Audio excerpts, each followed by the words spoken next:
Hi, good evening. Welcome to Business Line. I'm Judy Kanai. In tonight's episode, we have Finance Minister Larry Howai, who will be discussing a number of issues, including the impact of the oil spill on the economy, the fishing industry, also the impact that crime is having on the economy and the cost of doing business, as well as also the year before our next general elections. Obviously, on most part, we're expecting to see a rollout of some of the budget initiatives this year around, whether or not he expects further growth this year. And in terms of investments as well, Minister Howai, thank you so much for joining us tonight. Thank you for having me, and good evening to all your viewers. I know you have a really busy schedule. Let's start off with the fact that it's the year before a general elections, and many expecting, and we've already seen the construction sector kick off late last year, where the central bank indicated that there's a bit of growth in that sector. What are the plans for this year in terms of, we've seen over the last couple of years, in terms of the budget initiatives, most of the initiatives outlined in the budget were not rolled out a year later, 2 years later.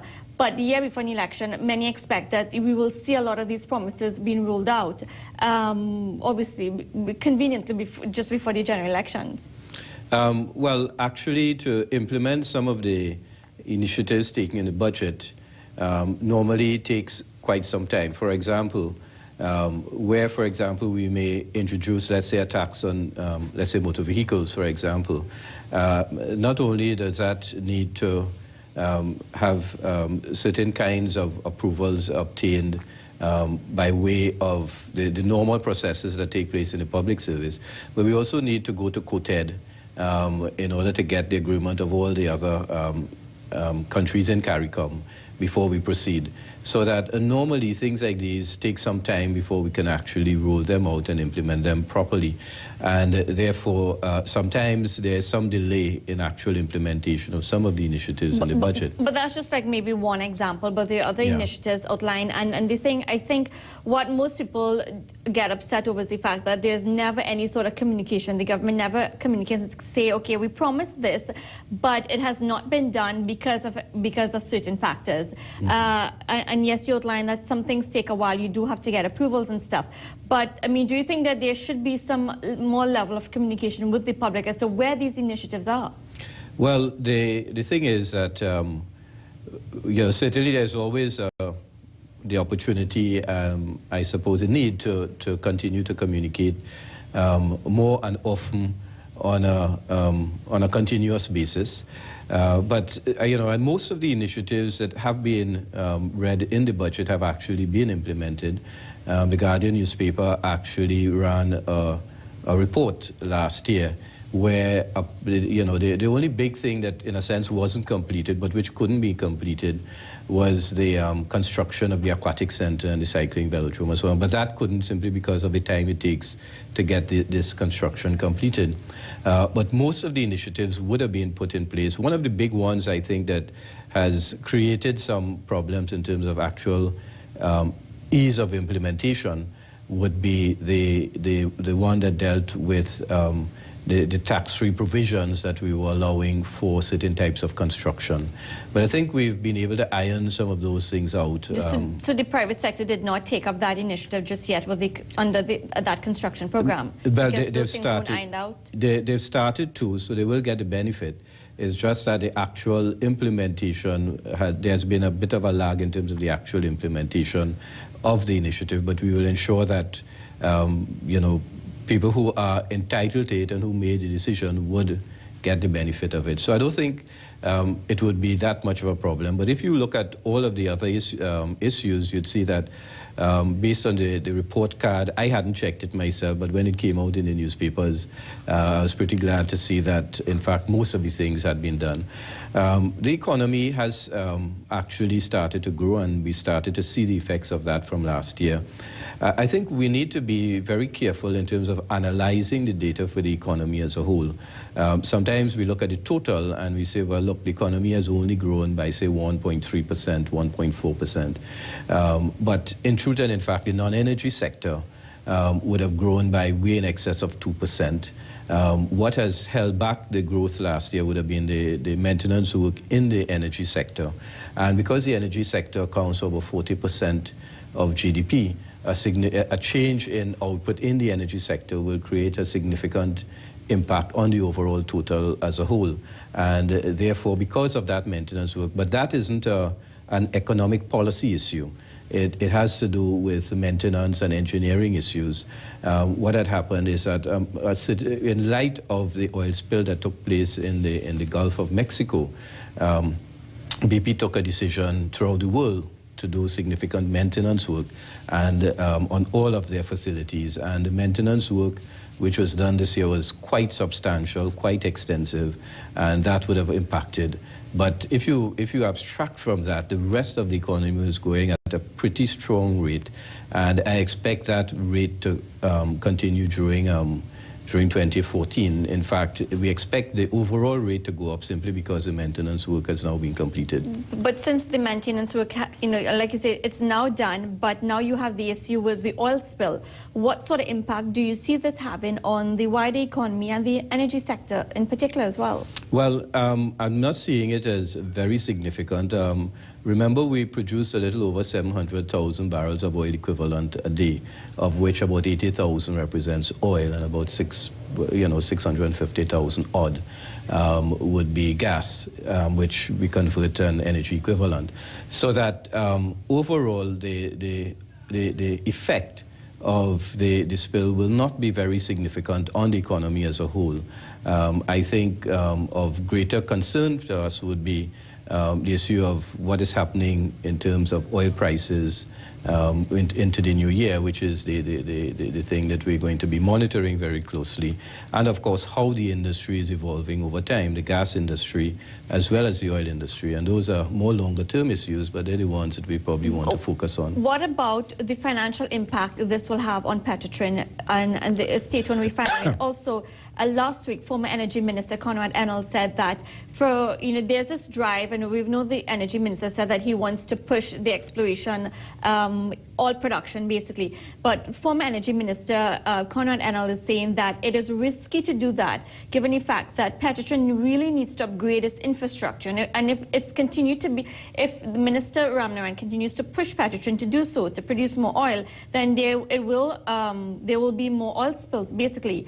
But he's saying at the same time that to upgrade the infrastructure, it's something that the government cannot afford to do, that they need to get a second party involved, maybe a foreign partner involved. Is this something that the government is considering or will consider? Well, first of all, in terms of the output and the drilling that is taking place, a lot of it is by parties other than Petrotrin, right? As I had indicated earlier, BP is, of course, a major producer locally, and of course the others, EOG, BG and so on, do produce quite a considerable amount of output. For Petrotrin itself, Petrotrin's major activity has been more refining than actual output, although they do produce. And there is a need for Petrotrin to look at how they can increase their output. But overall, Petrotrin is not a major producer in the overall scheme of things for Trinidad and Tobago. What we need to do is... but what about the cost of upgrading Petrotrin's infrastructure at this stage? Yeah, it's certainly, I think, from the point of view of the overall cost to Petrotrin as a percentage of their surplus cash as opposed to total cash, because their total cash is quite substantial that they generate, but of course expenses are quite high. They're going to have to look at some alternatives, and I'm aware that actually this week they're doing a sit down with their bankers to consider what are the options in terms of how they could structure a financing plan and a financing package for themselves. So actually I did meet with some of the bankers yesterday evening, so I know they're in the process of doing that. They don't have the results just yet, but I know they're doing a sit down to consider what are the strategic options available so to them. that financing plan will also include money for upgrading the infrastructure as well, and that's also right, yeah. to pay out for the oil spill? Well, the oil spill would be small in relation to the total, right? Petrotrin, I mean, certainly 20 million is a lot of money. Let me emphasize that, it's a lot of money.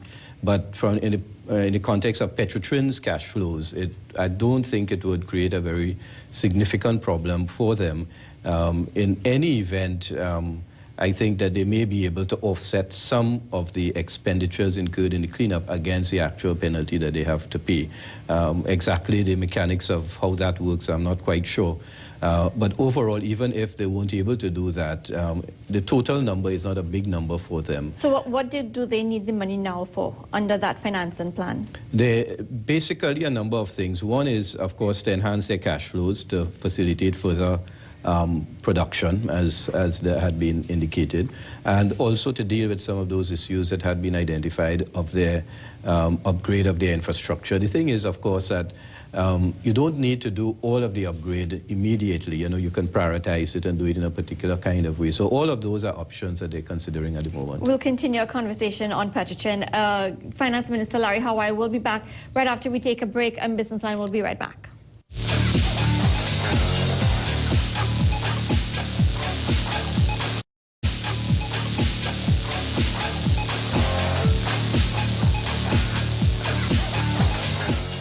Welcome back to Business Line. I'm Judy Kanhai. Continue our conversation with Finance Minister Larry Howai, who just before, in the first segment, spoke about the impact of the oil spill, which he said is very minimal, and the fact that Petrochin is now looking for a new financing package with its bankers. We'll now continue that conversation with him, but look at the impact that crime is having on the economy and the cost of doing business.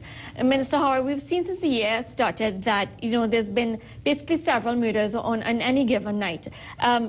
Businesses have been complaining about it for years and years, and just recently again supermarkets say that they've been absorbing the cost, security bill costs for a number of years, but the market is so competitive that they can't really pass on the prices of higher food prices to the consumers, basically, because one supermarket owner, for instance, said that his security bill is $50,000 and it's only a matter of time before he has to pass. So he has no choice but to pass it on to consumers. Now, Minister Brad continues to say that it's easier to do business and to facilitate businesses in Trinidad and Tobago. But you're seeing where in government side it might be easier to attract foreign investors. But from the local business standpoint, local businesses they're absorbing all these costs and they're unwilling to dish out additional cash to invest. And could that also be a reason for the excess liquidity in the banking system as well? Yeah, well, no. I think the excess liquidity, if I could just deal with that briefly, is more a function, of course, government's deficit spending, which was intended to jumpstart the economy, as well as the fact that we've had to put substantial amounts into CLICO, which would have increased the level of cash available within the system as a whole. Of course, the slow level of economic activity prior to now would have also contributed to the fact that you did have some buildup of excess reserves and so on. But the central bank has also said that the business loans basically contracted for 8 consecutive months in 2013. So it's clearly a sign that local businesses, they're not investing, they're not approaching the banks. I wouldn't say that it's not that they're not investing. I think they also, you see, businesses are also generating cash, which they have to make a decision on. Now, previously, what you had is that, of course, they could borrow and then use their money to invest in things like equities on the market. They could convert some money and put it on the stock exchange in the US. They could buy property outside and so on. What happened over the past few years, too, is that because of the collapse of property market in the United States, the collapse of the US stock market and so on, you had less portfolio diversification taking place. A lot of cash was actually coming back into the system. A lot of cash also went into CLICO because of the EFPAs and so on. The EFPAs had built up to over $20 billion over the past few years. And I mean, that's $20,000 million. And that's money that people were putting into CLICO, which they were using for other things. So now, do you think then that local businesses are investing outside of TNT and they're afraid to invest in TNT? No, what I was saying is most of the cash is staying here rather than going out and therefore building local reserve, building excess liquidity here. So the point I was actually going to make, that was just a prelude to the point actually. The point I was going to make is that the fact is that businesses are reinvesting a lot of their own surplus cash that they are generating as opposed to actually borrowing from the banks directly. The reason for that is that, one, the alternative investments aren't available and there for them. Secondly, because interest rates are so low for their deposits. If they leave their money on a deposit, they're getting 1%. So the idea is to take more of their cash and put it back into their business to the extent that they can. And that would have affected, to some extent, the amount of cash that would have been borrowed from the amount of loans that would have been borrowed from the banking system. So you don't think that some local businesses are just plain out reluctant to invest in Trinidad and Tobago because of crime? Well, because I think there are a number of factors that contribute to the decision to perhaps not make an investment. For example, crime would be on top of that list. Employment, labor inability shortage. to get, inability to get labor and so on. So there'll be a number of things that would, affect the willingness. For example, so crime and labor would be the top two. Well, I would say labor, crime to some extent, and the basic thing is, what is the rate of return I expect to get as a business person? So you say crime to some extent. Let's look at the manufacturing sector. And while we have seen a bit of growth, we've heard from a number of manufacturers. And a couple of years ago, manufacturers tend to have 24/7 shifts. Now they can't do that anymore because the employees are afraid to come to work. And even if they bring them out, you have to foot that extra bill to pay for them to go back home. Mm-hmm. So don't you think that to a certain extent it affects a certain part of the economy, manufacturing sector? Yeah, as I say, the critical issue always in doing business would be to look at what is your rate of return. In other words, if I run an extra shift, if it is that, for example, I have to put on, bring additional workers out and pay for security and to take them home, but the rate of return that I'm getting is not sufficient to compensate for that, then definitely I would say, look, this is something that I need to look at. I remember some years ago when I used to be in the banking system, back in the early 1990s, the prime lending rate, for example, was 17% as compared to 7% now. And even at 17%, people were borrowing. And the reason for that was, and paying sometimes 18% and 19% for their loans. And the reason for that was that the rate of return they were expecting based on what they saw as their markups, based on what they saw as their gross profit margins, was sufficient to allow them to be able to repay those things. So a critical issue always for people in the business community is, what is the rate of return that I can get? So do you think back then business was good, but now things are still a bit unstable? No, I wouldn't say unstable. Actually, what I'm seeing is that, and again, if you look at the economy as a whole, and anecdotally, if you look at, for example, the new cars coming onto the roads, for example, and the number of new cars and so on, the extent of disposable income and the extent of the ability of people to be able to acquire financing for some of these durable goods and so on seems to be good.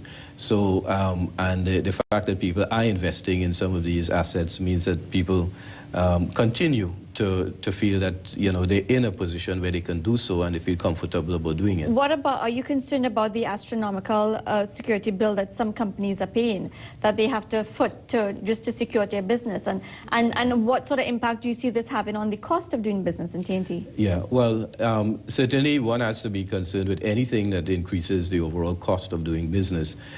Minister Barrett has always tried his best to bring down the cost of doing business and make doing business a lot easier.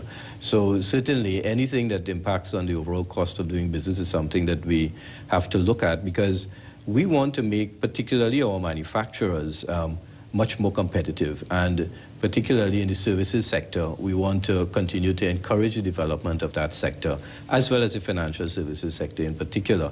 So we want to see, initiatives that would help to grow those aspects of our economy. Are you satisfied with the amount of foreign investments and even local investments that have basically come through the country for the last 2 years? Actually, that has been picking up. Last year was considerably more than in 2012. In 2012, foreign direct investment was about $770 million US. Our estimate for last year is that it would be closer to 1.7 billion, which would be over $1 billion more than the year before. And we expect for this year that we'd see at least $2.5 billion in new foreign direct investment coming in. So, particularly to once the Mitsubishi plants, the investments gets going there, we expect to see that number perhaps even go up even further. So I expect that the level of foreign direct investment will increase, and I expect that by the end of 2014, it would be at least 3 times higher than it was in 2012.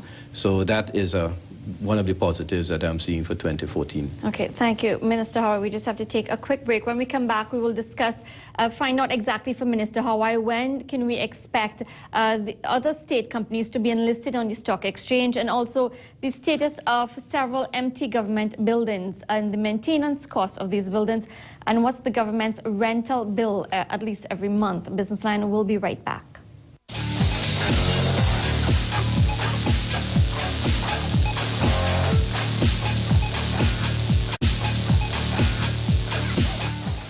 Welcome back to Business Line. I'm continuing conversation with Finance Minister Larry Howai, and in this segment, Minister Howai, I want to ask you about, we've seen across the country, we have a session participant, and there's a building just opposite CNC3 right here. Several government buildings that are still empty, and they've been this way for a number of years. Buildings that were built by the previous administration. Now, I know the government in the past has said that it's too expensive to basically complete these buildings. But, I mean, is it practical to just leave these buildings standing there, it's empty, and nothing's been done to it? No, actually, we have approved the funding for completion of these buildings. It's going to cost approximately $1.5 billion. I have given the approval for us to get the funding during the course of the next few months to complete those buildings. I would like to see them fully occupied. When would you like to see it fully occupied? Do you have a time frame for that? Yeah, hopefully tomorrow. But realistically? Realistically, I think within 12 months we should have all of the outfitting work completed, the rest of the construction completed, and then all the moving and so on adjusted and done and so on. So by 2015, you expect to... Hopefully by 2015, even before. Where's the funding coming from? Some of it is being borrowed from the local financial services sector here. I expect the customs building to be finished by about, probably by September. So it will be done on a phased basis. Why wait so long? I don't know. The thing is that when I came in, there was some issues with completion. Do you think there was just a political will? Nobody just wanted, because it was built by the previous administration? I didn't get that impression. How much is it costing to maintain these buildings, annually or monthly?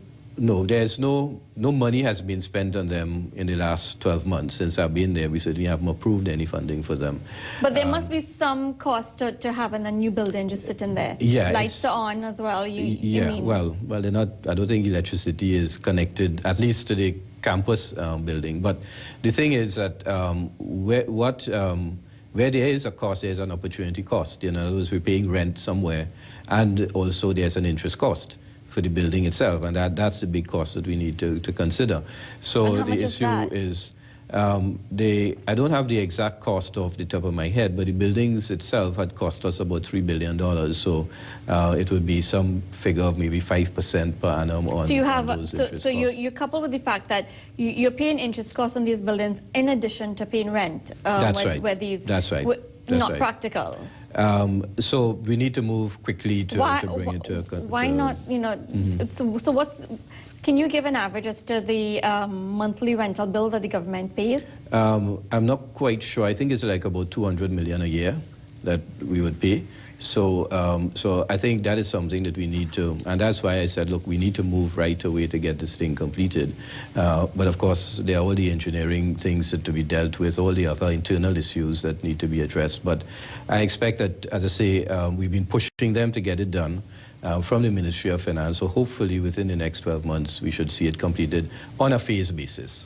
Thank you very much, Minister Howai. I know we had I had a list of more questions to ask you, but we've run out of time. Thank you so much for making the time to joining us tonight.